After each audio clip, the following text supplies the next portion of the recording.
Bienvenidos al episodio número 49 de Análisis No Oficial. Habla Manuel Díaz y me acompaña como siempre Juan Carlos Ampie. Y el día de hoy tenemos de invitado a alguien que sabe mucho sobre un área de Nicaragua que ni vos, ni yo, ni nadie de los que está viendo sabe todo lo que sabe él. Es un experto porque hizo un documental al respecto. Estamos hablando de Camilo de Castro, que anda estrenando en ¿cómo es que? Circuito de festivales. Circuito de festivales. Su documental Patrullaje en el río, Patrullaje se llama la película. Patrullaje, pues, pero es sobre un área de la costa Caribe, donde cerca de Indio Maíz, de la reserva Indio Maíz, donde él fue varias veces, muchas veces, a filmar las historias detrás de los guardabosques de esa área y los colonos que andan colonizando, valga la redundancia, sectores del bosque que no son de ellos y que entonces dice, esto es mío y ahora es mío y ahora aquí me quedo. Es como el viejo oeste, pero en Nicaragua. Ajá, es como el viejo oeste. Pero en el este de Nicaragua. Sí. Vamos a hablar con él y bueno, inmediatamente después de que termine de hablar, porque ya no hay trending Nicaragua. Creo que calculaste mal y debiste haber extendido el trending una semana más, pues, pero vos sos vos. Es más, si querés hablamos de por qué no hicimos el episodio del martes. Es una de las razones por las que vamos a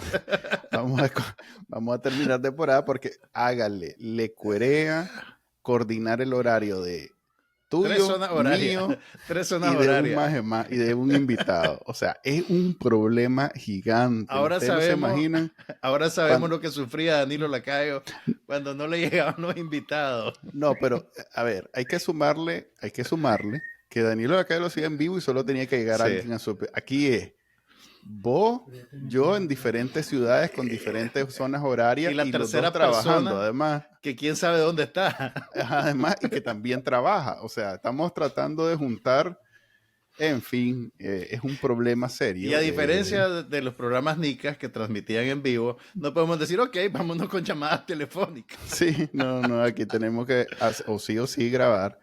Y este es el segundo intento de hacer este episodio, por cierto. Ya grabado. Además, la preparación nos tomó 2 semanas y igual no se hizo el episodio anterior. O sea que un saludo al invitado que nos dejó colgado. Lo protegeremos en el anonimato. Sí, para no quemarlo. Pero sí, es un gran problema. Y si bien es más fácil hacer uno de estos que hacer un artículo de los que normalmente hacíamos en Bacanal Nica, en este caso,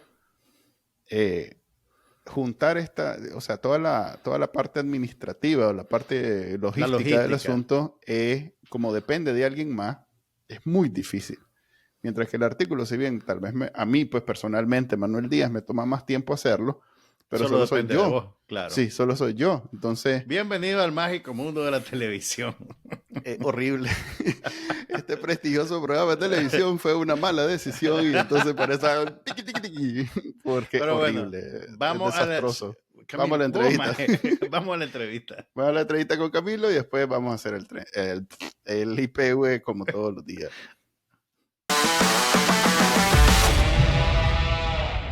Bienvenido a la sección de entrevistas de este penúltimo programa Análisis No Oficial. Ya no es prestigioso. ¿Cómo no? Y este día tenemos a un prestigioso documentalista con mucha experiencia. Creo que es tu primer documental, Camilo. No, es como el tercero. No, ya. Pero no hiciste tu tarea, Manuel. No, ¿cómo no? Lo que pasa es que eso es lo que distingue a este programa, Camilo. Además, eso lo hacemos intencionalmente para transmitir espontaneidad y frescura Pero no, a ver, lo que pasa es que Camilo de Castro es nuestro invitado, como ya habíamos dicho. Para mí siempre está en la mente como uno de los reporteros más destacados de esta semana y su trabajo en general, para mí, en mi memoria, esos reportajes que hizo, incluyendo aquel del señor de Rivas, que no sé si está preso o no está preso todavía, pero... ¿Cómo? Sí. Gerardo Miranda, ese fue uno de los momentos más memorables en la televisión nicaragüense. Manuel se refiere al reportaje Extorsión en Tola, en el cual Camilo reventó una historia que llegaba hasta lo más profundo de la Secretaría del Frente en un esquema de chantaje. Al lado del comandante. Así es. Gracias al comandante Daniel y la compañera Rosario, existía un esquema de chantaje contra empresarios internacionales en Nicaragua que se tradujo en un reportaje que ganó premios internacionales, que también le valió a esta semana el primer allanamiento policial de la segunda etapa de la Revolución Sandinista. Allanamiento ilegal, debo decir. Pero bueno. Sí. Bueno, esa aclaración de la segunda etapa yo creo que es innecesaria porque la primera etapa del allanamiento hubiera sido un poquito diferente. Un poquito más violento, pero bueno. A propósito del pasado oscuro de Camilo como reportero de televisión, yo que trabajé de cerca con él, le quiero preguntar cómo fue cómo el cambio de trabajar en un medio tan inmediato como la noticia televisiva a trabajar en un medio como el cine documental, que no se trata de producir algo en 15 días, sino que es algo que te puede tomar años por la calidad de lo que tienes que presentar, por la profundidad, por el recopilar información. Me imagino que ese fue un ajuste grande para vos, Camilo, porque tu nueva película, Patrullaje, creo que tiene como 4 o 5 años en proceso desde que empezaste a filmar hasta ahora que se dio el estreno, ¿correcto? De hecho, son más. Yo me acuerdo, perdón Camilo, solo una introduccióncita porque no voy a hablar mucho en el episodio de hoy, tal vez esta sea mi única. Yo me acuerdo que para lo de Indio Maíz, una de mis fuentes fuiste vos, precisamente porque ya estabas haciendo este documental y ya lleva avanzado bastante. O sea que yo tengo probablemente todo este tiempo de tener la idea que ya viene el documental, Y bueno, dale, ahora sí, solo para... Sí, no, de hecho son más años, ¿no? Yo comencé a filmar Patrullaje en el 2016. Creo que hice el primer viaje como el 13, 14 de junio del 2016. Entonces, son 7 años y es un cambio importante, ¿no? El hacer reportajes, tener que hacer reportajes toda la semana, te da mucha satisfacción porque puedes ver el resultado final bien rápido, ¿verdad? Y compartirlo con la audiencia. Pero por otro lado, puede ser un poco frustrante porque tenés poco tiempo para relacionarte con la gente, ¿no? Y conocer y entender de los problemas de fondo, ¿no? Entonces, porque en la televisión tenemos que pasar de un tema a otro y muchas veces pues no hay tiempo para sentarte realmente a estar ahí, a conocer la profundidad del problema, ¿no? Entonces, en el caso esa es una de las razones por las que decidí en algún momento dejar esta semana y fundar una productora audiovisual, ¿verdad? Porque quería dedicar más tiempo a tratar temas con más profundidad, ¿no? Y dedicarle más tiempo a una serie. Nosotros decidimos que queríamos dedicarnos a hacer documentales acerca de temas de educación, de medio ambiente, temas que tenían que ver con el modelo de desarrollo de Nicaragua, con el bono demográfico, y entonces nos enfocamos en eso. Desde que fundamos la empresa, que antes se llamaba, no voy a decir el nombre, no puedo, bueno, ahora se llama Juli Films, por cuestiones de seguridad. No, yo sé. Pero vos solito tenés. En fin. Pero bueno, entonces el tema es que, sí, entonces por eso hicimos primero un documental sobre el bono demográfico, después hicimos otro sobre... Muy exitoso en Nicaragua, por cierto, ese primero. Bueno, el primer documental fue visto en algunos lugares, sí, en universidades. El segundo fue El canto de Bozaguas, que sí fue muy exitoso. Correcto, perdón. Sí. Fue literalmente un éxito de taquilla en un cine comercial. Exacto. Yo creo que ha sido el documental más exitoso en la historia del cine de Nicaragua. Pues estuvimos en el cine más de un mes y pues tuvimos salas llenas por varias semanas. Y fue una cosa que pues, le abrió los ojos a mucha gente que no sabía, que nunca había visto pues las comunidades mayagnas en Bozaguas y retratadas de esa manera, ¿verdad? Creo que el doctor Inser había hecho algunos viajes, ¿verdad? Y había filmado en los años 70 con una cámara de 16 milímetros pero nunca, pues, nunca nadie había contado una historia y había filmado con equipos de alta definición y con buen sonido, y entonces eso hizo que pues, la gente se conectara con la historia y Creo que vale la pena también comentar, Camilo, que en los 80 toda la cobertura mediática que se hizo, pues audiovisual de la región del Caribe, estaba inscrita dentro de un mecanismo de propaganda. Entonces no era necesariamente una visión independiente del el aparato que ostentaba el poder en ese entonces. sí, sí, era una visión bien romántica, ¿no? Del Caribe que omitía todos los abusos que sucedieron en esa época. Y bueno, hay una película de Herzog, ¿verdad? La balada del pequeño soldado, creo que se llama, que sí, a él lo invitaron a filmar los misquitos y, y bueno, eventualmente ese documental nadie lo pudo ver en Nicaragua, pues pero es un documental extraordinario, ¿verdad? Porque puedes ver cómo arrasaron con las comunidades en la Mosquitia, pues en ese entonces, y los pequeños soldados, los niños soldados, misquitos, ¿verdad? Armados, o sea, es un documental bien impactante.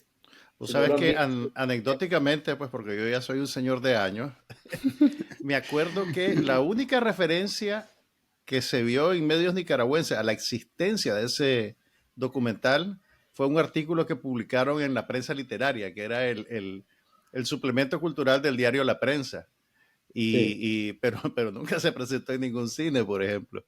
sí, lo A- invitaron y después lo prohibieron el documental, porque no les a- gustó Ahora que el... lo decís, estoy pensando en aquella toma de esos programas del Discovery, cuando el Discovery todavía tenía programas interesantes y documentales, donde hablaban precisamente de niños soldados.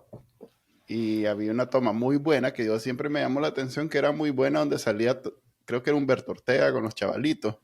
Y yo pensando, no sabía que iba a salir Nicaragua en ese momento, pues. Entonces, aquí está retratada Nicaragua de los 80. Puede ser una toma de ese documental, porque no se me ocurre, en ningún momento se me ocurre a mí el sistema sandinista de televisión documentando precisamente de esa manera Pero a un chavalito que ni se aguanta el sí, arma. sí lo hacían, sí lo hacían. Pues yo me acuerdo de haber visto tomas de niños jugando a ser soldados con fusiles de Sí. palo y todo en los noticieros de Incine. Pues Ok. nosotros mismos, yo no sé, pero yo sí jugué a la guerra, pues, y era No, pues con sí, pero unos rifles de madera que podías comprar en Masaya, que tenían como una cosa que le daba vuelta y y hacía ruido. hacían ruido. Y nosotros en los 80 crecimos con esa idea de que queríamos ser soldados y que queríamos defender la revolución, ¿verdad? Y son cosas que nos inculcaron en el colegio, ¿verdad? Y yo me acuerdo que nosotros jugábamos a la guerra y sí, pues es una cosa, ahora que lo pienso, es una cosa totalmente enfermiza, ¿verdad? Eh, pero bueno, entonces la cuestión es que, sí, entonces sacamos El Canto de Ozaguá, ese documental fue un éxito, ¿verdad? Pudimos ver, ¿no? Cómo a través de los documentales eh, podíamos motivar a los jóvenes universitarios a organizarse, a pensar en los temas ambientales y acercarse a las comunidades indígenas, ¿verdad? Entonces comenzamos con ese documental también, ese documental surgió en el contexto de un movimiento ambientalista que fundamos en el 2012 que se llamaba Misión Dos Aguas, ¿verdad? Y ese movimiento fue creciendo, ¿verdad? Hicimos y lo llevamos a chavalos universitarios a las comunidades mayanas en Bozaguá. Entonces hubo un acercamiento entre los universitarios y los jóvenes mayanas y los líderes mayanas y nosotros éramos facilitadores en la ciudad, en Managua, ¿verdad? Y les ayudábamos a organizar conferencias de prensa, a hacer incidencia en las instituciones, ejercíamos presión, ¿no? Junto con ellos para que en ese momento la Procuraduría y las instituciones que estaban, que tienen la facultad, ¿no? De velar porque se cumpla con las leyes y se cumpla con la ley 445, con la ley, con las leyes que prohíben, ¿no? La invasión de esos territorios, pues hicimos bastante incidencia en ese momento. Y bueno, que nos quedamos con las ganas de ese documental. El protagonista de ese documental era Matute, ¿no? Batería, de la cuneta. El percusionista de la Cuneta Sound Machine. Nos quedamos y unos músicos de Estados Unidos que lo acompañaron a él para hacer la primera grabación profesional de la música Miami. Entonces, en ese momento nos quedamos con las ganas de hacer un documental donde los protagonistas fuesen los comunitarios.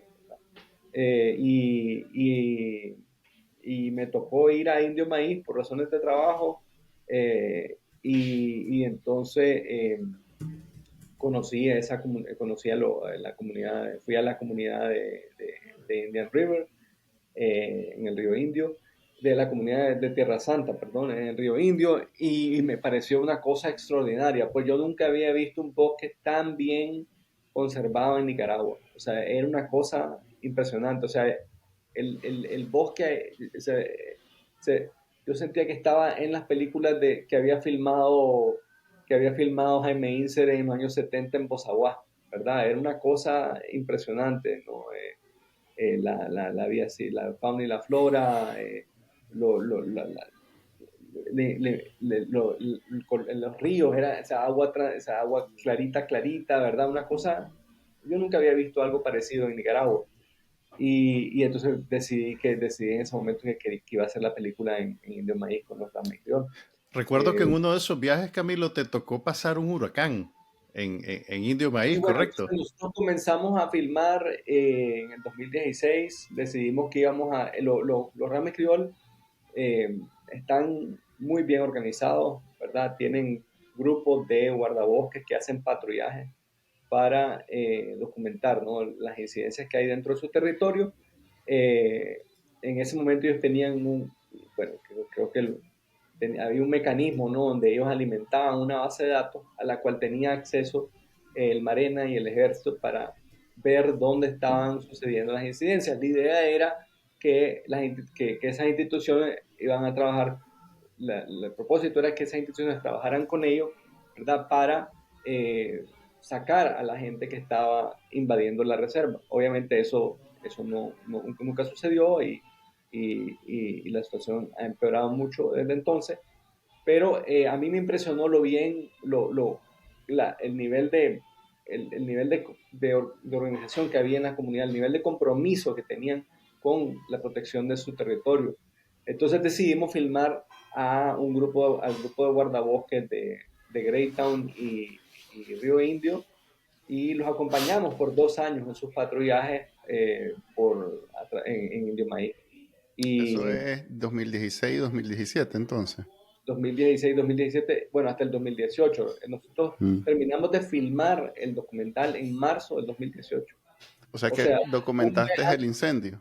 no, un mes antes del incendio. El incendio Mm. fue el 4 de abril. Yo Oh, regresé a Managua, creo que en los primeros días de marzo, y porque yo iba a Indio Maíz y me quedaba ahí por varias semanas, ¿verdad? Filmando. Y así fue por varios años. Por eso, en ese transcurso, en esa época, en esos años, esos meses, iba y venía. Y, y de hecho, bueno, entonces en noviembre del 2016, fue que estábamos en un patrullaje en la reserva, y estando en la zona núcleo de la reserva, ¿verdad? Nosotros ya habíamos viajado un día en bote, después 2 días caminando, ¿verdad? Estábamos en una zona, ya acercándonos a una zona donde hay fincas ilegales, ¿no? Ganaderas. Y entonces, de repente, teníamos un teléfono satelital, ¿no?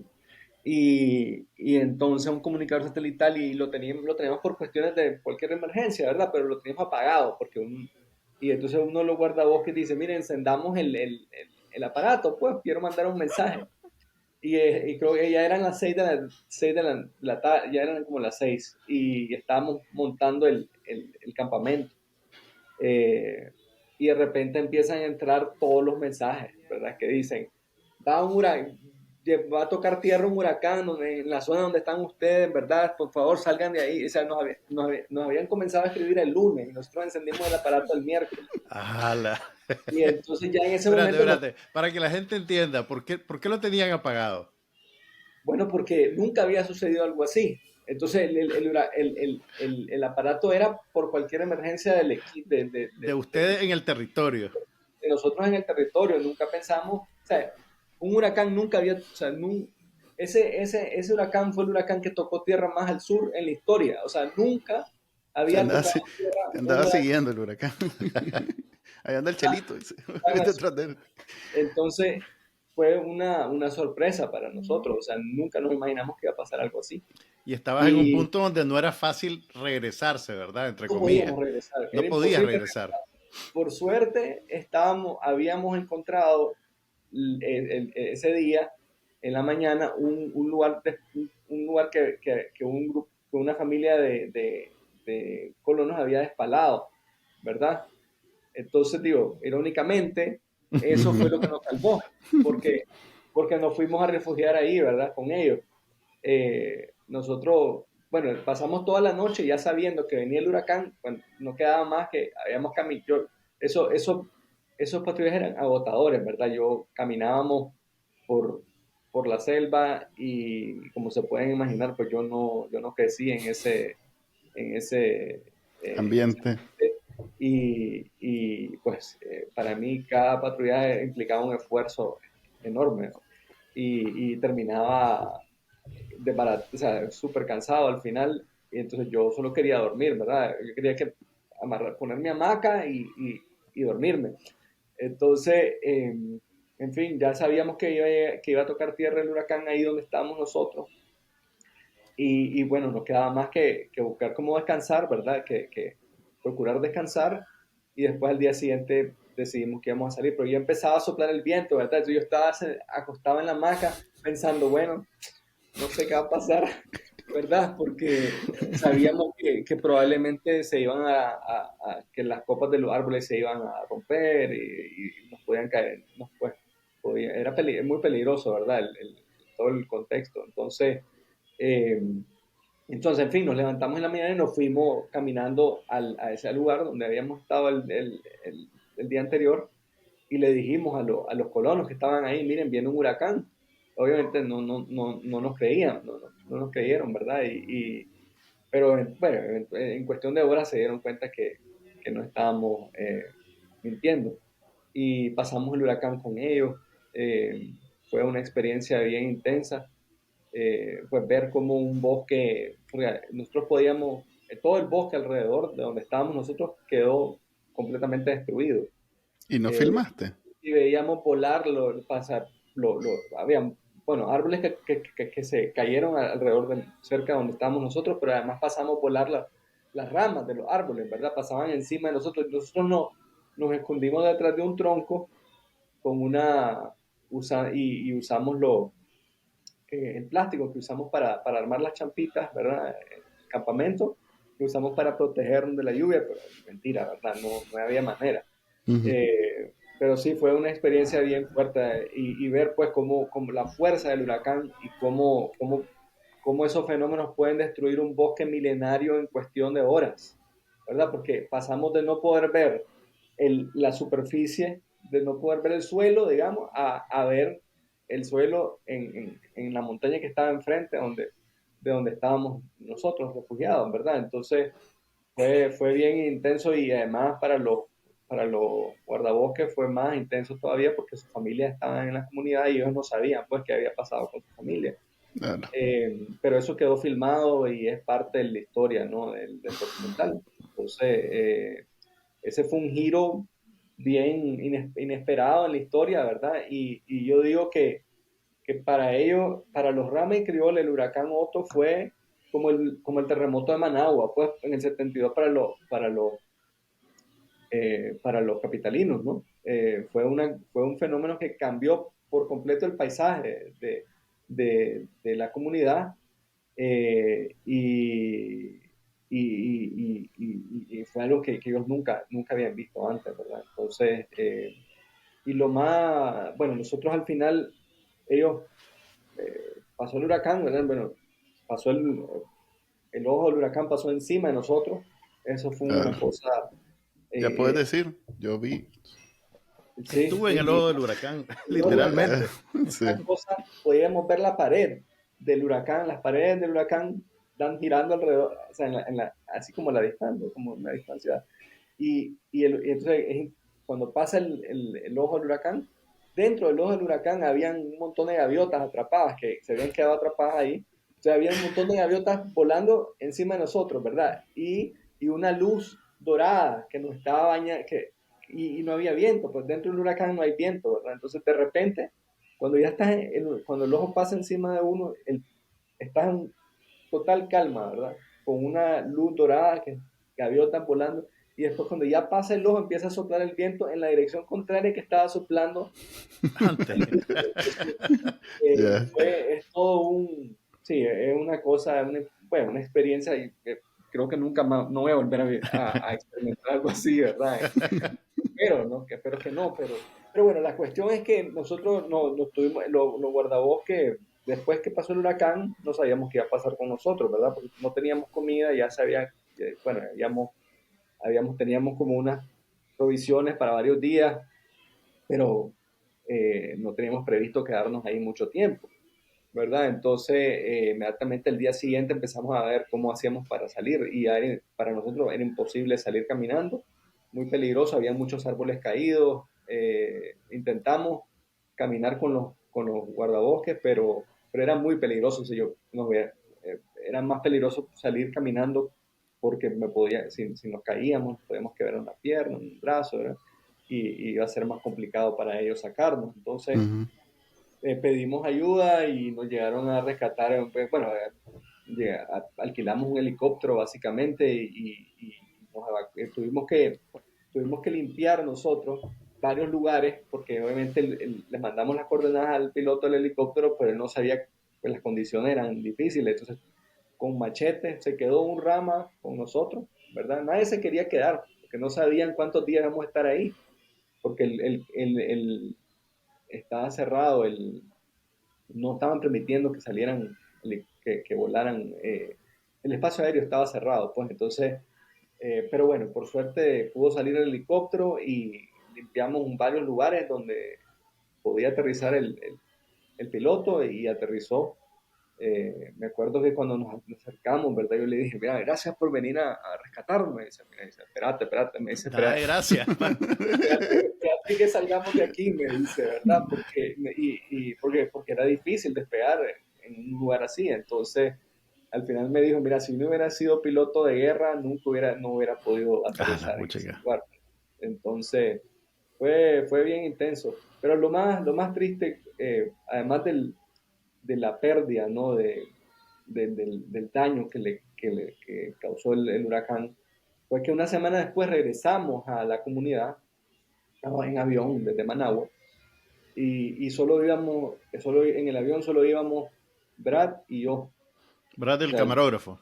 Brad es el codirector del documental. Mm. Yo filmo y dirijo, él también. Entonces, esta es una codirección. Ujú. Hicimos el documental juntos y nosotros hacemos todo, ¿verdad? Filmamos, Editan.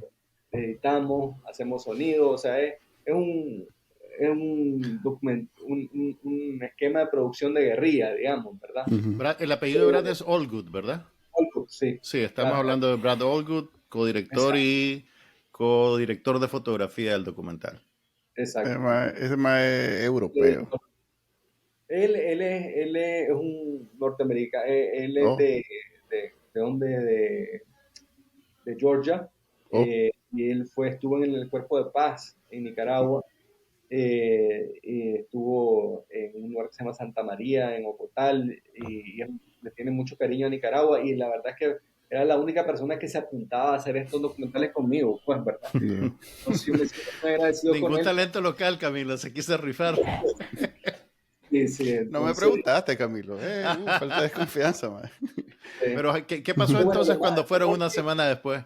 lo más triste es que en el avión solo íbamos nosotros dos, pues, ¿verdad? Y no había o sea, el gobierno cobró un seguro de desastre del Banco Mundial de 1.4 millones de dólares, creo que era, y la gente en las comunidades no recibió un centavo, ¿verdad? Ni hubo un esfuerzo real por ayudarles a reconstruir después del huracán. O sea, la gente perdió sus casas, tuvo que construirlas ellas mismas.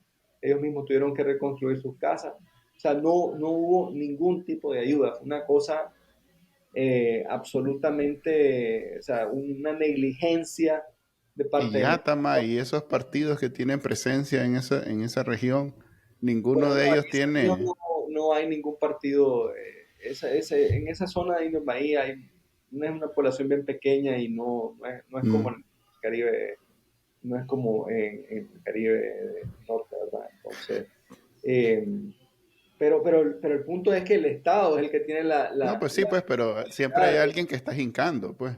Sí, sí, y la gente, más bien ahí el tema fue que hubo una intención de otorgar un permiso para que pudieran sacar la madera eh, tumbada, ¿verdad? Por el Ujú, huracán. ujú. Y empezó ahí, de hecho, en Pastora, que estaba vinculada al dragado, ¿verdad? Ahí en Greytown, empezó a conseguir permiso para sacar madera, ¿verdad? Y sabíamos que si se permitía eso, ¿verdad? Entonces eso iba a abrir las puertas para que entrara más gente a la reserva, ¿verdad? Con el pretexto de que iban a sacar la madera tumbada. Al final no es tan así, ¿verdad? Eso se convierte como en un portal para que entre la gente y se quede ahí y despale el bosque que está en pie. Ahora, Ujú. Entonces, Camilo, una pregunta. La destrucción que trae un fenómeno natural como el huracán, estamos claros que afecta el ecosistema de la selva, pero a sí, largo plazo es un fenómeno natural y es menos destructivo que lo que hace el hombre. absolutamente, sí. O sea, si vos ves ahorita, o sea, Indio Maíz hoy ya se está, o sea, nosotros pudimos filmar 2 años después del huracán, ¿verdad? Filmamos en el 2017, 2018. Y ya en el 2018 podía ver una diferencia grande entre los días después del huracán ¿verdad? Y en ese momento, o sea, la naturaleza tiene una capacidad de regenerarse, ¿verdad? Y de volver a encontrar un equilibrio que tiene dentro del ecosistema, ¿verdad? Entonces, eso, y en el caso de la intervención humana, pues eso no sucede, ¿verdad? Lo que está pasando en Indio Maíz es que eh, están entrando colonos y ganaderos y están eh, ahí, cortan todo el bosque para sembrar pastos y eso altera por completo el ecosistema y no se puede recuperar, ¿verdad? Porque ese ecosistema no es apto para esas actividades. Y ahora además con las altas temperaturas que hay, ¿verdad? Porque todos, el lunes pasado fue el promedio en el planeta, pues, El fue el día día más más caliente en la historia. caliente en la historia. Me consta, he estado aquí Entonces, viendo. el cambio climático también, pues, hace que todo esto, que cuando alteras un ecosistema como ese, pues no pierde la capacidad de regenerarse y de volver a su estado original. Eh, Pasemos al tema realmente del día de hoy, que es el nuevo documental que andas presentando en festivales hasta el momento. No estoy seguro si alguien lo quisiera ver, lo pudiera ver en línea. Es una de mis sí, preguntas, de hecho. todavía no, o sea, estrenamos el festival en Mountain Film Festival en Telluride, Colorado, el 25 de mayo. Okay. Fue un éxito el estreno. Estamos muy contentos con la reacción del público. Tuvimos una mención del jurado. eh, y ahorita estamos presentando el documental en el circuito de festivales, ¿verdad? Y vamos a eventualmente, vamos a acondicionar una plataforma para que la gente en Nicaragua lo pueda ver. Ah, ¿Verdad? Pero eso va a ser más adelante. Ahorita estamos participando en festivales y tenemos una campaña. Los invito a entrar a nuestro sitio web, se llama Patrullaje peliculapatrullaje.com, en inglés patrolmovie.com. ¿De qué trata la película? Y entonces la El película, documental. como Perdón. el documental, bueno, es la historia de dos comunidades en la primera línea de un conflicto ambiental, del conflicto ambiental en Nicaragua, un conflicto cada vez más violento, ¿verdad? Entonces, como te decía, seguimos a un grupo de guardabosques Rama y Criol, están defendiendo su territorio, y filmamos a una familia de ganaderos en la frontera agrícola. Entonces mostramos ambas perspectivas eh, y la lucha, ¿no? de los Rames Criol por defender el territorio y por hacer que el Estado, por presionar al Estado de Nicaragua para que cumpla con su deber de proteger esa, eh, esas áreas protegidas y esos territorios que tienen un valor intangible, ¿no? para, la, para los nicaragüenses y para la humanidad. Ahora, Como Camilo, en el proceso de establecer Misión Voz Aguas y de producir este documental, entiendo que ustedes tuvieron oportunidad de interactuar con las instituciones del Estado. Digamos que son instituciones de Estado previo al 2018, ¿verdad? ¿Cuál es la dinámica que tienen? ¿Te sorprendió? ¿Viste indiferencia? ¿Viste preocupación por estos territorios? Sabemos que el no, resultado no es bueno para los pueblos indígenas, pero me no, no imagino queda. que vos al principio te acercaste en buena fe, Sí. esperando ver algo no sé, pues de empatía. ¿Qué fue lo que viste? ¿Cómo fue esa relación? No, no, hay un nivel de negligencia absoluta. O sea, hay indiferencia, negligencia, hay una mafia que está siendo protegida pues, por, por, la, por el Estado que opera en los territorios. Son grupos organizados de personas que están tomándose las tierras, que están traficando con tierra, son traficantes de tierra, eh, gente bien organizada, pues que se infiltra en estos lugares y se toma las tierras y está acaparando eh, o sea, miles de hectáreas de, de bosque, carrilando el bosque, socolando y después despalando ese bosque para vender la tierra o alquilarlo, alquilar esa área para, para ganadería, pues, ¿verdad? Eh, y para otras actividades, para minería también, ¿verdad? Ahora además de las áreas que están concesionadas, hay grupos de pequeños, la pequeña minería también se ha convertido en un problema bien grande. Y lo que vemos es que todos esos grupos que están operando en esos territorios están siendo protegidos porque pueden pagar, ¿verdad? Pueden pagar por esa protección o porque tienen vínculos directos con personas vinculadas al partido de gobierno.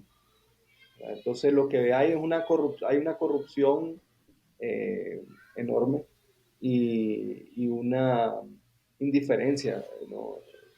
De cara a los derechos un desconocimiento pues de los derechos de las comunidades indígenas afrodescendientes y una visión de que la naturaleza está ahí para que nosotros la explotemos, ¿verdad? Y no hay no hay una visión a largo plazo, pues no están pensando en cómo el daño que están haciendo a, va a trastocar, ¿no? La posibilidad de que Nicaragua pueda adaptarse al cambio climático, pueda ser un país viable a largo plazo, ¿verdad? Porque al final, si acabamos con todos los bosques en Nicaragua y en ese vamos, vamos haciendo un buen Hacia allá trabajo, vamos. Sí. hacia allá vamos, ¿verdad? En ese Ajá. sentido, pues lo que va a hacer, va a haber una degradación los bosques después de un proceso de certificación y donde hay bosque, los bosques son fábricas de agua, ¿verdad? sin agua sin agua no puedes, no podemos sobrevivir como especie. Espérate, ¿cómo es la cosa? Sin agua, ¿no? No, Sin que agua. Vamos a los bosques, apuntar. los bosques son fábricas de agua, o sea, donde ves un bosque es donde hay agua, ¿verdad? Y lo que pasa cuando vos cortás el bosque es que se secan esas fuentes de agua.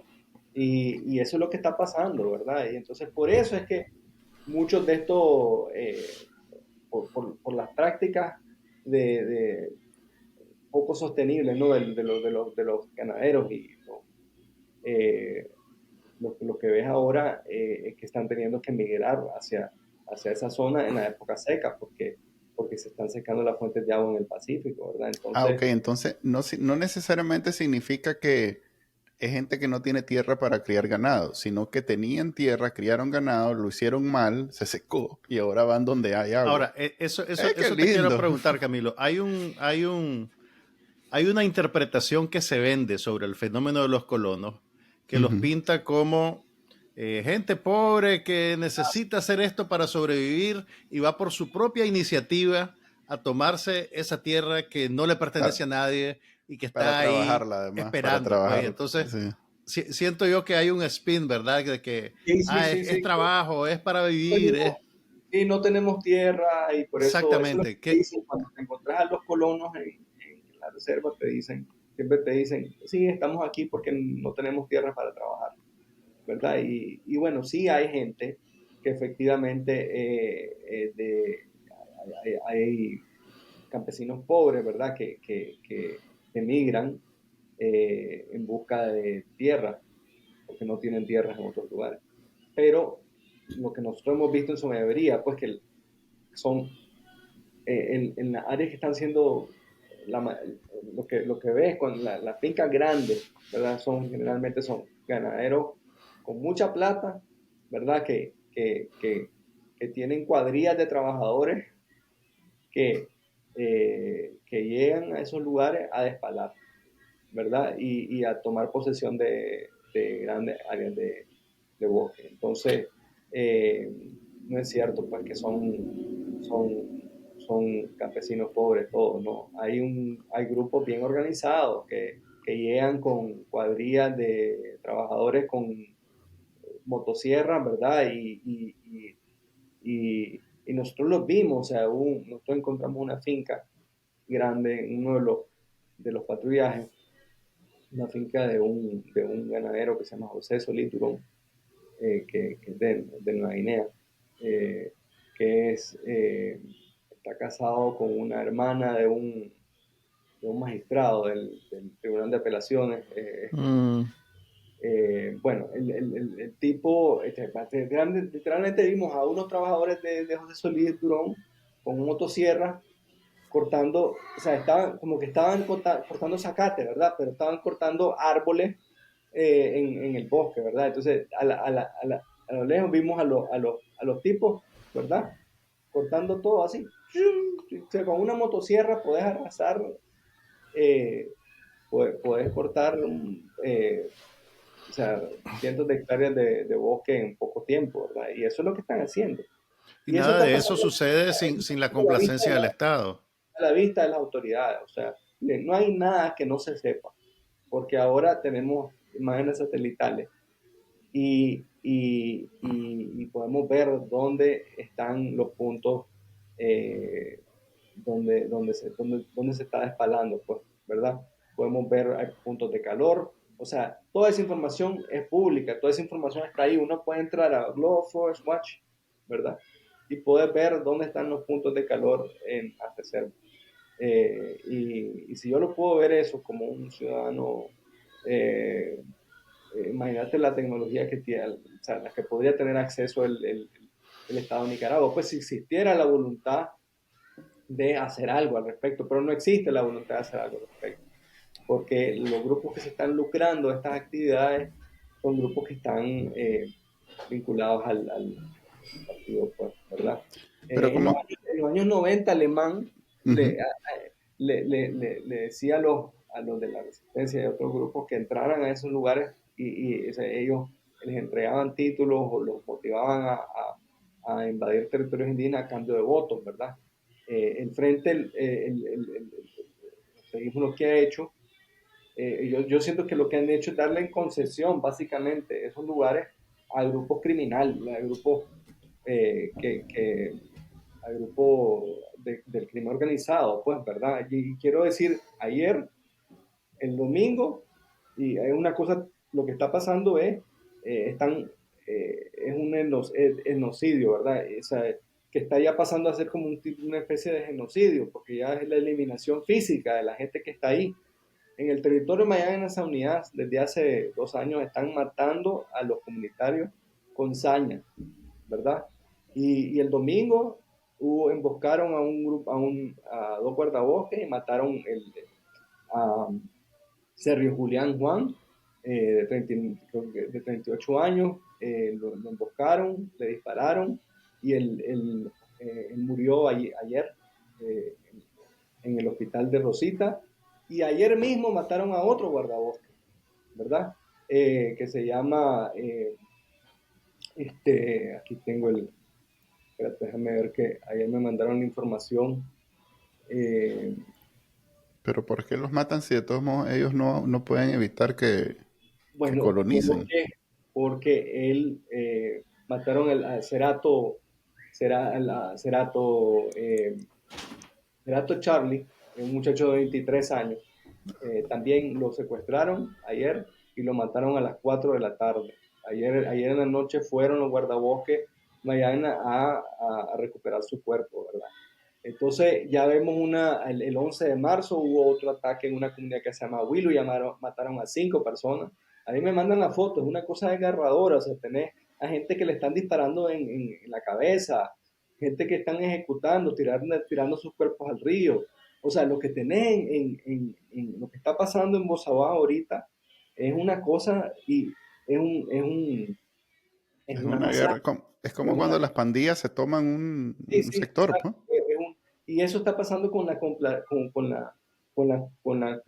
complicidad del Estado, pues porque ni siquiera la policía hoy ni siquiera saca comunicados acerca de estos incidentes. O sea, ni siquiera ya no están, antes se pronunciaban, ahora ya no se pronuncian y tampoco investigan, ¿verdad? Más bien llegan a las comunidades a quitarle los celulares a los comunitarios que están queriendo documentar lo que sucedió para hacer las denuncias públicas, ¿verdad?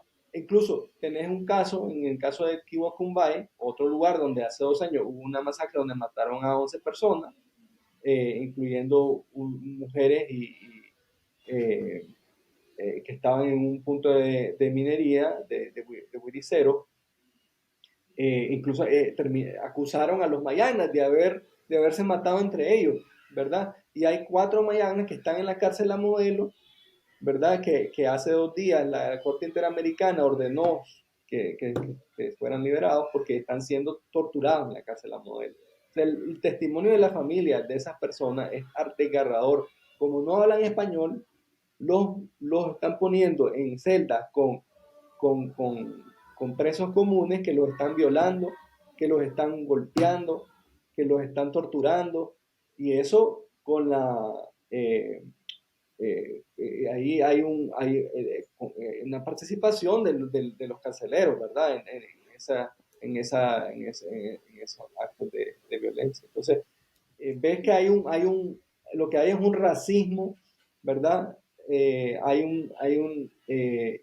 ven a estas personas como, o sea, los tratan como que no fueran seres humanos, ¿verdad? Entonces, y entonces que tenés en Musaguas ahorita hay 300 personas de la comunidad de Willow que tuvieron que huir de su comunidad, ¿verdad? Porque tienen miedo de que sean, por la situación de violencia que hay en su comunidad. Entonces, ¿qué pasa? Yo creo que hay una política deliberada de, de aterrorizar a las comunidades para que se vayan, para que abandonen su territorio, ¿verdad? Y es lo mismo que están haciendo con los nicaragüenses que no pensamos, que no comulgamos con el régimen, ¿verdad? O sea, nosotros nos podemos ver reflejados pero el problema es que no se está hablando de eso, nadie está hablando de esto. Yo no sé quiénes ven su programa, ¿verdad? Pero yo creo que el tema es que yo digo, ¿por qué la oposición nicaragüense, ¿verdad? Los liderazgos que hablan no hablan de este tema, ¿verdad? Desconocimiento. Este debería ser uno de los principales puntos de agenda de la oposición al rey, de los opositores y de los liderazgos que están en el extranjero. O sea, tenemos que hablar de el ecocidio que está sucediendo en Nicaragua, tenemos que hablar del etnocidio, del genocidio, de los asesinatos y de las comunidades y de la violencia que están sufriendo las comunidades indígenas y afrodescendientes en Nicaragua, porque es una cosa,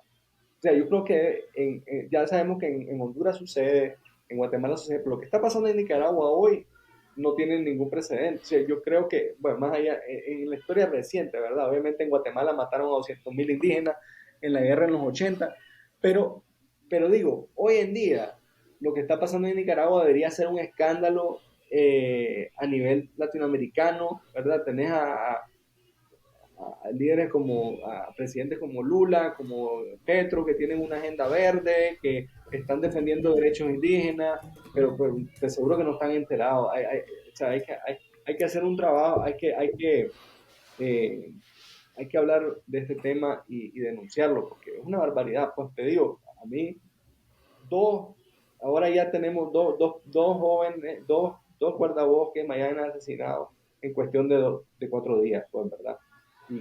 ¿Qué va a pasar mañana? No sé.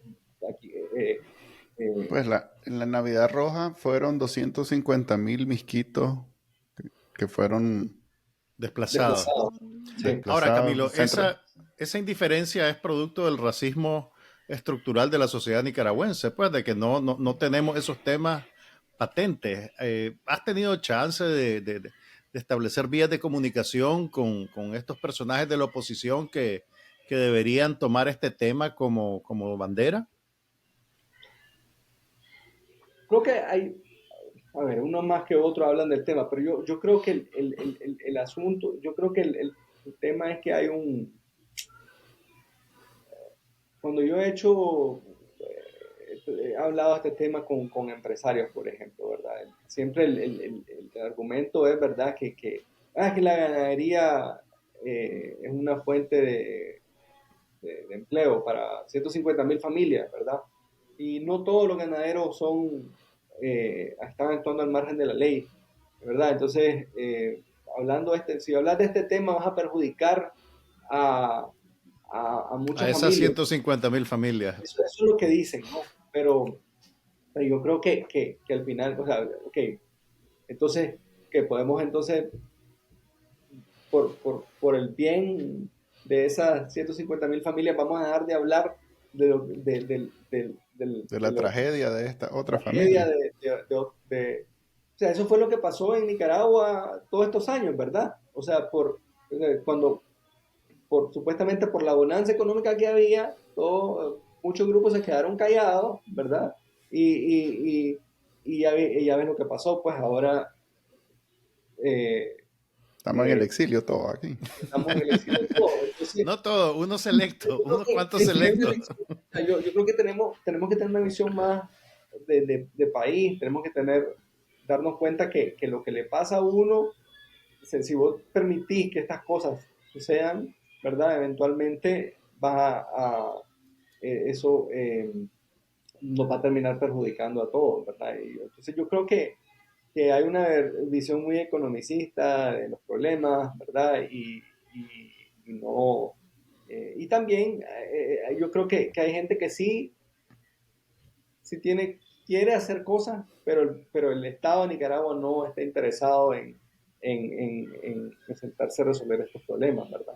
Ese es otro problema, que el Estado está capturado por un grupo mafioso, ¿verdad? De personas que solo piensan en hacer plata rápido y no piensan en el futuro. Y hay otra cosa por ejemplo, hay otra cosa que me parece que es importante señalar y que creo que hay una, ya el narcotráfico también tiene mucho que ver con todo esto, ¿verdad? En el sentido de, digo, en la captura del Estado y vemos que la ganadería, por ejemplo, se ha utilizado en muchos lugares para lavar dinero.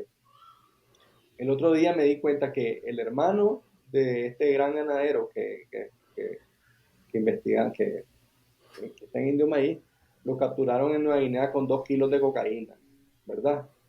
Entonces uno dice, bueno, ¿y este maje por qué? ¿Por qué? Tal vez era para consumo, entonces. ¿Qué está pasando? No, yo no creo. Nosotros siempre hemos sospechado que, Tal vez tenía una fiesta muy grande ese día. siempre hemos sospechado que hay un, o sea, Hay una conexión. toda esta violencia en Bozaguas también tiene que ver con eso, ¿verdad? Entonces, hay mucha gente que siente que no puede hacer nada frente a eso, ¿verdad?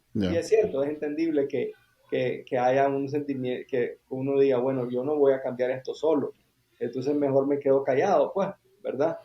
Entonces la pregunta es qué podemos hacer y esa es parte de la propuesta de lo que la campaña que estamos haciendo nosotros ahora tiene que ver. Pensamos que creemos, como no podemos hacer nada en Nicaragua, tenemos que presionar afuera, ¿verdad? Eso te quería preguntar, Camilo. Vos has sido un activista muy beligerante sobre los derechos indígenas y la preservación de Bozaguas, pero pues a raíz de la represión del 2018 estás exiliado. ¿Qué tanto podés hacer desde el exilio? Pues me imagino que pues, entre el desbarajuste del exilio, esto también es una faceta que te afecta mucho. Sí, es bien frustrante, pero no poder, ¿verdad? O sea, tener que hacer las cosas desde Costa Rica, pero sí creo que no poder estar ahí en la comunidad, ¿verdad? No poder documentar estas cosas mejor. Eh, pero sí creo que hay mucho que podemos hacer todavía, ¿verdad? Yo siento que en el caso de Nicaragua hemos recurrido mucho al Consejo de Derechos Humanos de las Naciones Unidas, a la OEA, pero yo creo que tenemos que hacer mucho más para presionar a las empresas que están haciendo negocios eh, en Nicaragua, ¿verdad? Y nosotros tenemos una lista de más de 30 empresas en Estados Unidos que compran carne de Nicaragua, ¿verdad? ¿Y carne de ahí, de esa región o en general carne? Porque, saber, En Nicaragua hay 7 mataderos certificados que son los que exportan carne a Estados Unidos y a otros países, ¿verdad? Entonces, ¿Es posible saber cuáles explotan la carne que se produce en áreas protegidas o no? sí, o sea, existe un sistema supuestamente, de trasiego, formalmente existe un sistema de trazabilidad que trazabilidad. tiene muchos problemas, es muy poco transparente, hay mucha corrupción, como les decía, y pues ese sistema no es confiable, además no es para poder obtener información del sistema de trazabilidad, ¿verdad? Tenés que tener una orden de un juez o tenés que tener el permiso del dueño del animal. O sea, absurdo, pues. Entonces, hay un sistema que está supuesto ¿Verdad que estaba acá ilegal? No, no. no, exacto. Entonces es una cosa, pero entonces, bueno, Yo le entonces, ¿qué podemos hacer? prometo que ¿Qué podemos hacer? Tenemos que presionar afuera. O sea, los consumidores en Estados Unidos, ¿verdad? O sea, el 48% de la carne de Nicaragua se exporta a Estados Unidos. Al imperio, Ajá, al imperio ajá. Yankee. No se exporta a Rusia, No se exporta a ni a Rusia, China. se exporta a Ni a Estados Cuba Unidos. ni a Venezuela. Ala. Solo para darles un dato, ¿verdad? Solo en el mes de marzo de este año se exportaron, ya les voy a decir, a ver, se exportaron solo en el mes de marzo 15 millones de libras de carne a Estados Unidos. 15 millones de libras de carne a Estados Para Unidos. el tío Sam con cariño. El segundo, Yo puedo responder por unas 3 4 libras de esas 15 millones. entonces yo creo que sí se puede hacer mucho para presionar a esas empresas, ¿verdad? Ya. Eh, y eso es lo que estamos haciendo, ¿verdad? Estamos haciendo una campaña. En Estados Unidos queremos involucrar a la diáspora también. Si alguien está viendo este programa en Estados Unidos y quiere colaborar con la campaña, nos puede escribir a través de nuestro sitio web, ¿verdad? Yo lo estoy viendo desde Estados Unidos y Juan Carlos también. Mira, Eh, y la idea pues es ejercer presión. Pues, estamos a través del documental, ¿no? Estamos visibilizando esta situación y además estamos documentando casos que vamos a usar para presionar a estas empresas, que obviamente eh, cuidan mucho su imagen, ¿verdad? Y estar vinculadas a estas empresas a violaciones de derechos humanos como las que están sucediendo en Nicaragua, pues puede tener un costo reputacional muy alto para ellas. Entonces, la idea es que si ejercemos presión a través del mercado, pues tal vez podemos lograr que el gobierno de Nicaragua tome algunas medidas para controlar, para frenar esa situación, ¿verdad? Entonces, yo siento que ahora tenemos un problema. En el caso, ese 48% de la carne va a Estados Unidos, 18% va a México, 17% va a El Salvador, eh, y otro tanto, y bueno, después 7% viene a Costa Rica y después otros países así, ¿no? Entonces, primero estamos enfocándonos en el mercado de Estados Unidos, eh, y después vamos a hacer algunas cosas en el mercado mexicano también. Pero sí, pues hay que presionar a las empresas. Ahora hay un problema de que el gobierno de Nicaragua está negociando un tratado de libre comercio con China y están metiendo una cuota grande de carne ahí en ese tratado, ¿verdad? Y ya en China no hay mucho que podamos hacer. Pero sí creo que ahorita en este momento lo que podemos hacer es presionar a través del mercado en Estados Unidos, crear conciencia. Además hay otro tema y es que hay hay proyectos de la cooperación, ¿verdad? Muy grandes, eh, para financiar programas de conservación a través del Marena, y pues no entendemos pues por qué, cuáles son los criterios para aprobar esos fondos, pues porque el gobierno no está haciendo absolutamente nada No son fondos del BESIE, por casualidad, ¿no? Son fondos de un proyecto que se están administrando a través del BESI, hay un programa a Ah, través del ahí está. Ah, sí. Un saludo a Siempre Dante Mossi, que pero, está escuchando este programa. ahí pero Don bueno, Dante hace su magia. pero también creo que pues, uno tiene que o sea, yo siento que a esta gente lo único que le importa es la plata, ¿verdad? Entonces, la forma de presionarlos es con la plata, pues, porque si no, ya tuvimos una experiencia en el 2020, salió un reportaje en Estados Unidos sobre la Ah, es un reportaje que salió en el noticiero de la televisión pública, ¿verdad? PBS. Sí, PBS NewsHour, sí, sí, PBS NewsHour. y hubo una respuesta. El Estado sacó unas circulares, ¿verdad? Y prohibieron que los ganaderos vendieran animales sin chapas, pero bueno, eso cambió por un tiempo, por unos meses, y después volvieron a hacer las cosas de la misma Es forma. que no, hombre, la hamburguesa y el hot dog no los puedes tocar, es como el gallo pinto en Nicaragua. Esas cosas son sagradas aquí. Sí, entonces la cuestión es esa, pues que yo creo que hay que presionar por esa vía y eso es lo que vamos a hacer. Y no es una cosa fácil, ¿verdad? Obviamente es muy difícil para la gente que está en Nicaragua hacer cosas. Los guardabosques en Cozahuas y en el país están haciendo un trabajo, los comunitarios, pues, que están defendiendo el territorio, están haciendo un trabajo, son muy valientes, ¿verdad? Bueno, eh, para ellos es muy importante proteger sus tierras porque es parte de no solamente, no solamente son los lugares donde producen sus alimentos y eso, sino que es parte de su cultura, ¿no? Es un elemento, un parte de su identidad. O sea, para Ujú. los pueblos indígenas la tierra es mucho más que un, eh, Que un bien, que una propiedad. bien, que una propiedad, ¿no? Entonces, la, yo creo que como sociedad tenemos que hacer mucho más para reconocer el esfuerzo que las comunidades están haciendo, para apoyarlos, y para visibilizar, ¿no?, las denuncias que están haciendo y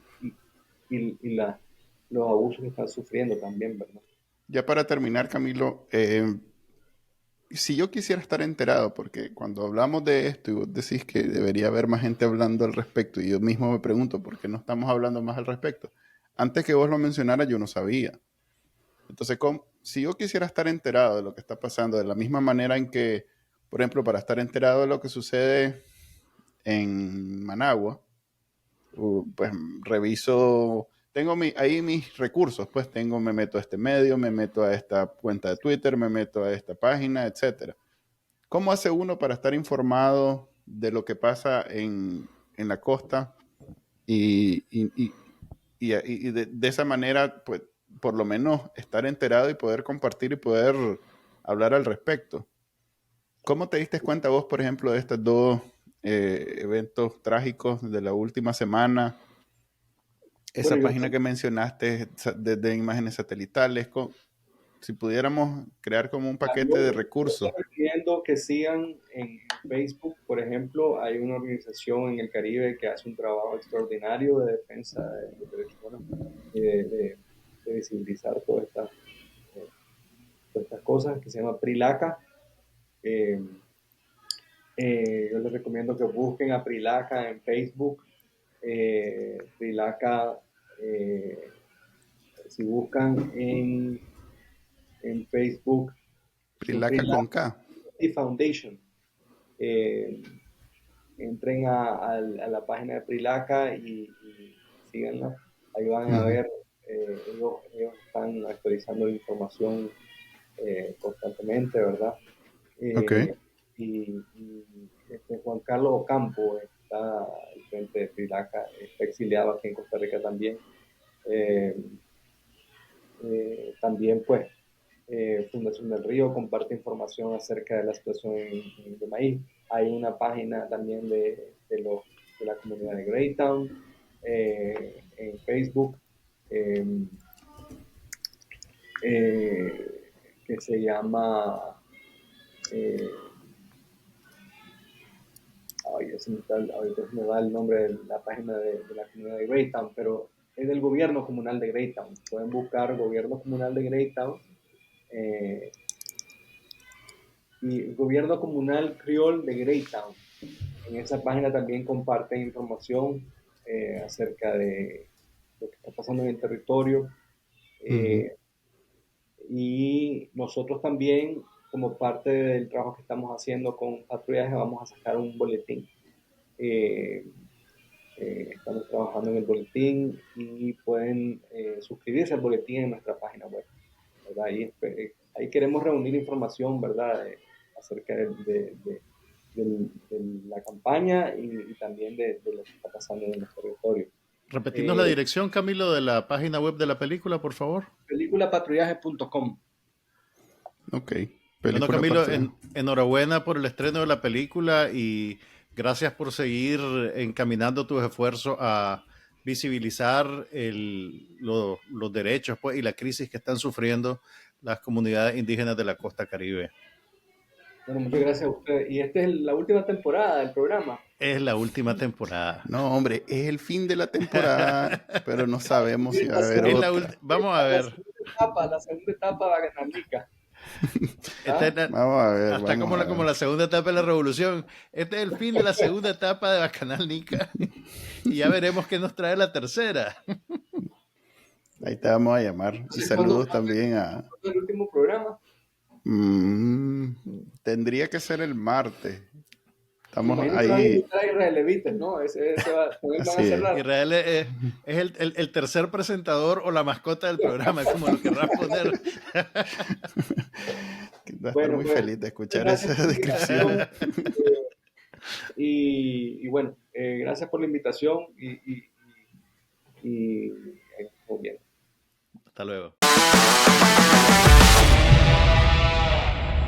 Bueno, esa fue la entrevista con Camilo. Importante conectarse con esa región de Nicaragua que normalmente uno hace caso omiso a menos que vaya al mar, ahí a las paradisíacas costas de la costa Caribe. Ahí sí, ¿verdad? Pero cuando se trata del drama A la hora y de de los los clavos, problemas, a la hora a de la los hora de los clavos, clavos, nadie sabe nada. sí, sí voy a tratar de estar más enterado en realidad, que me ha convencido Camilo. Pero ahorita estamos en el IPEWE y en el IPEWE normalmente tratamos un tema que esté trending y como ya no tenemos ni trending Nicaragua, entonces vamos a hacer Lo el tema decís más... como que si vos no tuviste nada que ver con eso. Eso fue una decisión entera, completamente de Juan Carlos. Yo solo me ¡Ey! sumo, Suave. yo solo me, ¿cómo se llama? Cuando los soldados Vos solo te plegás solo me pliego a mi directiva. a la decisión. Ojalá si fuera, más. Chile, mandame $100.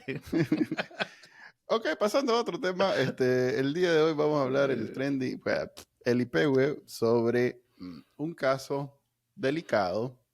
No es primera vez que tratamos un caso delicado en el IPEWE, pero que vale la pena porque es lo que más está hablando los medios y de Nicaragua en general. ¿Y cómo sabe eso si ya no hay trending? Porque yo lo hago para mí mismo, nada más. Entonces, yo siempre estoy enterado de lo que se está hablando. Vos tenés tu propio trending personal. Así es. A ver, estamos hablando de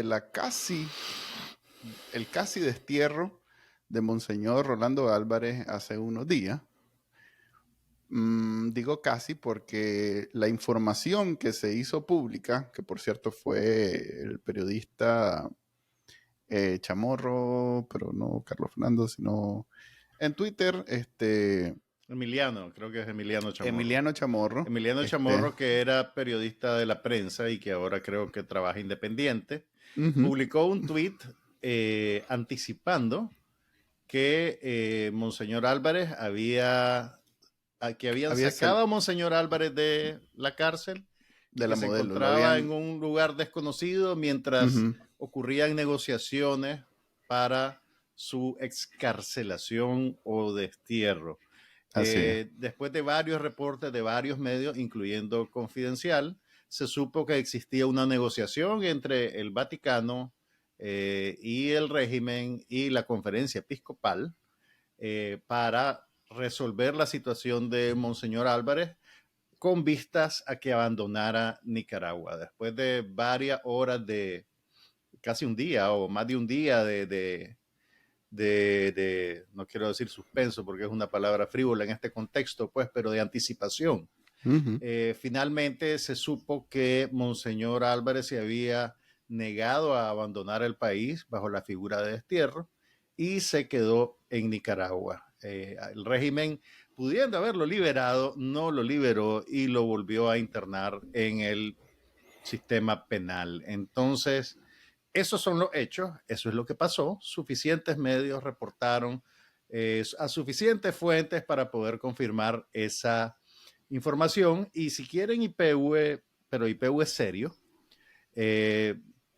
también Monseñor, se me fue el nombre, Silvio Báez. Monseñor Báez publicó en un tweet que él, comentando sobre la situación de Monseñor Álvarez, él dijo que cuando a él le tocó abandonar Nicaragua, que él no quería abandonar Nicaragua, pero que tuvo que hacerlo por una orden directa del Papa. Entonces, en este contexto, podemos deducir que Monseñor Álvarez, si bien el Vaticano entró a negociar con el régimen, Monseñor Álvarez no recibió una orden directa del Papa y por eso pudo mantener su posición de no abandonar Nicaragua. Y a pesar de toda esa información en medios independientes, el cardenal Brenes, Leopoldo Brenes, cuando fue interpelado sobre lo que pasó, volvió a echarle la culpa a los medios y a decir que era información, no sé si dijo manipulada o básicamente dijo que los medios eran especulaciones de los medios. Y a ver, creo que de los 4 oyentes que tenemos nosotros hay una señora que es bien beata y desde ya le pido que no se ponga mala, pues, pero la verdad, esas cosas que está haciendo Monseñor Brenes, porque ya es la segunda vez en los últimos días que le echa la culpa a los medios de cosas sobre las cuales él no quiere hablar, lo que hacen es abonar a la campaña del régimen en contra de los periodistas. Tengan en cuenta que básicamente todos los medios de comunicación operan desde el exilio, pero tienen todavía probablemente fuentes de información interna. Todavía en Nicaragua existen periodistas que tal vez ya no trabajan en medios, pero que están etiquetados como periodistas. Y este tipo de reacciones del cardenal son desafortunadas porque vilifican a los medios, ponen a la gente que está en Nicaragua en riesgo y solo sirven para espesar aún más la cortina de humo que el régimen quiere tirar sobre estos temas. No sé, pues creo que este tipo no está muy divertido que se diga. Sí, yo no sé por qué. Pero A ver, hay aquí 3 elementos, o 4, a ver. Por un lado, sabemos que alguien del Vaticano en representación del Papa llegó a Nicaragua para negociar sobre la liberación o el destierro de Monseñor Álvarez. Por otro lado, sabemos que lo sacaron de la modelo, no sabemos dónde lo llevaron. Ese es el segundo dato que está bastante establecido. Y tercero, sabemos que no había una solicitud expresa, explícita del Papa hacia Monseñor Álvarez de que se fuera de Nicaragua. De que aceptara el destierro, digamos. Así es. Entonces no había una solicitud de Benítez, que es la única razón por la que él se iría. Entonces tenemos esos 3 elementos, ¿verdad? Y el cuarto, que es el que podemos discutir aquí, que tal vez es el que sí mete más ruido, es que ante esos 3 elementos, la respuesta del cardenal Brenes, que al final de cuentas él es otro obispo, de la misma manera que es un obispo Rolando Álvarez, es otro obispo Silvio Báez, todos están en la jerarquía de la iglesia al mismo nivel.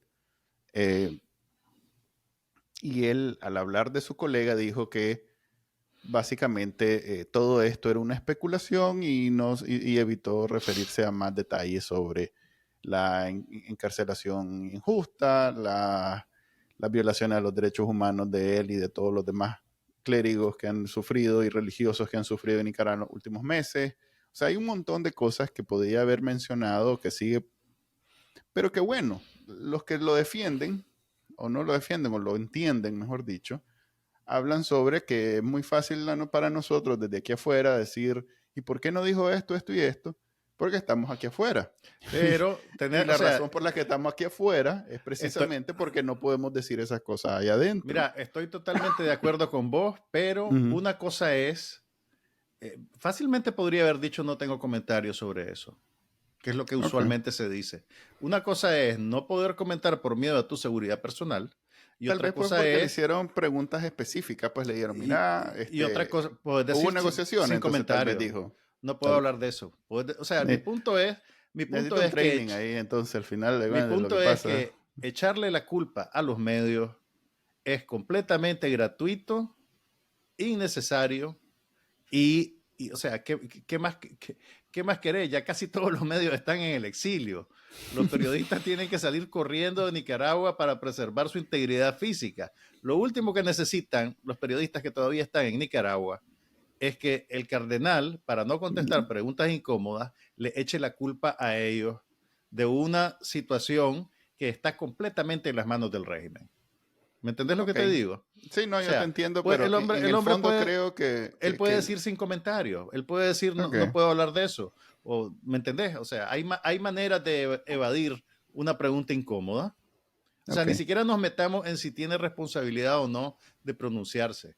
Hay maneras de evadir preguntas que no querés contestar, que no ponen en peligro a terceras personas, que no vilifican a un oficio, y eso es todavía mucho más necesario en un contexto como este, porque tan amenazado está el cardenal Brenes como los periodistas que todavía están físicamente en Nicaragua. Sí, de hecho se lo dijo a la corporación, o sea que probablemente si hubiera dicho algo así, la corporación misma hubiera tenido que no. En fin, o sea, Nicaragua es realmente una gran cárcel en donde todo el mundo se administra muy bien porque por cualquier cosita puedes caer preso o exiliado. Entonces, no me atrevo yo a ser tan crítico. ¿Quién sos vos y dónde está Manuel Díaz? Es que en este caso entiendo perfectamente.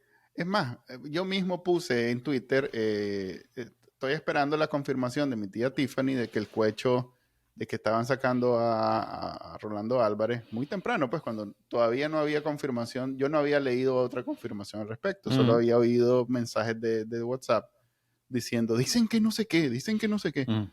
Entonces, como 3 minutos después me percaté del tweet de Emiliano Chamorro y ya lo compartí. y entonces ya cambió mi posición al respecto. Pero siempre hay alguien que me dijo, ¿cómo decís que es Cuecho si esto ya está confirmado? Claro, es alguien que se enteró tarde que yo ya había dicho. De la misma manera, puedo ver cómo el señor que seguir dijo siempre a Manuel Díaz para estar para estar al Canica, tanto con en Twitter. Cómo evoluciona su opinión y su y su conocimiento de la coyuntura. Pero puedo entender cómo Cardenal Brenes dijo eso es especulación cuando estaba refiriéndose a todas las conversaciones y las negociaciones y todo lo demás. Tal vez él no está enterado y él considera que como no lee los medios ni nada, todo estaba saliendo. Pero dijo especulación de los medios. Ok, esa parte no la escuché. Entonces solo escuché que era pura especulación, no escuché la parte donde dijo especulación de los medios. Ahora ya me hiciste dudar, pero bueno. Así de bien preparado este programa que vamos a ir a leer nosotros dos. Pero pero sí es consistente, digamos. Sí fue criticado. En evadir esas preguntas. Se sigue profundizando el traido que hay entre Cardenal Brenes y los medios, porque ya es bien grande de todos modos. Y creo que no. Ojalá. Es como cuando se pelean los padres. No, pues son las dos instituciones que todavía están en Nicaragua y que todavía funcionan. Pues entonces, para mí es un poquito. Para vos te sentís como hijo de divorcio ahorita. Sí, me da un poquito de pesar. Y yo que soy ateo. Y eso que sos ateo. Sí, imagínate que fuera católico. Que fueras creyente. Bueno. Ok. Muchas gracias por haber visto este penúltimo programa. Ya saben que el último lo vamos a hacer con Israel. Ya lo hicimos grande. Pobre Israel, ni sabe que lo vamos a invitar. Ahorita voy a buscar cómo para seguir la tradición de este programa, el mismo día lo vamos a llamar. Sí. Mira, ahorita, mira. ¿Podés ahorita? Sí. Dale pues. Sí. No, mentira, si él escucha esto y sabe que lo vamos a invitar. Por lo menos a través de estas conversaciones se da cuenta. Ya que se dé por invitado. Sí, mira, ya sabes. Ya lo anunciamos, ahora no puede decir que no. Solo eso falta, que diga que no puede. Dale, pues nos vemos la próxima Hasta semana. Luego.